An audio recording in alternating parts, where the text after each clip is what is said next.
Isang gabing kulay dugo ang buwan at ang kalangitan, darating ang magkukulam. Para singilin ng binata, pero sumbat ang isasalubong ng binata. Wala na si Batibat at ang masasamang alaala. Pero bakit hindi pa rin ako naging masaya?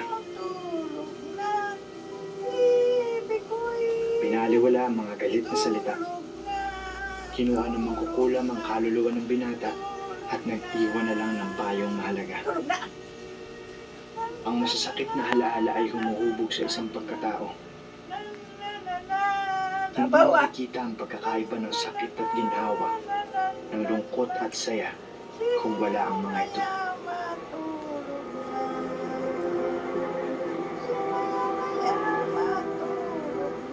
Isang pasyente ng St. Benedict Hospital na iimbestigahan dapat ng mga pulis dahil sa tangka nitong pagdamay sa anak sa sariling suicide ang natagpuang patay at duguan sa solitary confinement.